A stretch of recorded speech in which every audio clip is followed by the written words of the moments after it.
যেতিয়া আপুনি পেচাব কৰিব অচু কৰি পেলাই বিচনাত হৈ থাকিব সেই ৰাতি যদি আপোনাৰ মৌত হৈ যায় আপুনি শাহাদাতৰ সওয়াব পাই যাব সুবহানাল্লাহ এজন মানুহ শহীদ হৈ গেলে যিমানটো সওয়াব পায় আপুনি শাহাদাতৰ মৌত দিনাখন আপুনি মৰিব নাপাক না থাকিব নাপাক অৱস্থাত যদি মৰি যায় আপোনাৰ ঠিকনা আপুনি নিজেই বুজি পাব ক'ত যাব লাগিব আশা ৰাখিছো আৰু এটা কথা মই কৈ দিওঁ এইবিলাক কথা অইন মৌলবীবিলাকে নকয় আপোনাৰ ঘৰত ছাগলী আছে গৰু আছে যদি ছাগলী আছে ভাল খানা আপুনি ঘাঁহ খুৱাব লাগিব নহলে কিয়ামতৰ দিনা আপোনাৰ নামাজ বেকাৰ যাব কিন্তু ছাগলী যে আপুনি ৰাখিছে এটা উট আহি নবীক ক'লে ইয়া ৰাসূলুল্লাহ উটও নবীক চিনি পাইছিলে উটে আহি পেলাই নবীক বিচাৰ দিলে ইয়া ৰাসূলুল্লাহ মোক যিমানটো খানা খোৱা তাতকৈ অধিক মেহনত কৰা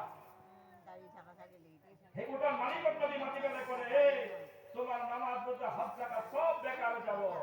তোমার উটে কিন্তু বিচার দিছে আপনি যদি গরু রাখিছে এনেকুৱা গাখীৰ খিৰাইছে বাচ্চাৰ কাৰণে আধা পোৱা গাখীৰ বচা নাই আপোনাৰ নামাজ পঢ়ি লাভ নাই সিধা আসলে কথা মই সাদা সিধা মানুহ সাদা সিধা কথা কওঁ বুঝিবালা এনেকুৱা খিৰাইছে টানি টানি টানি টানি যেতিয়ালৈকে এক কোমল আছে খিৰাই আছে এই বাচ্চাৰ কথা চিন্তা কৰিছিলে আপুনি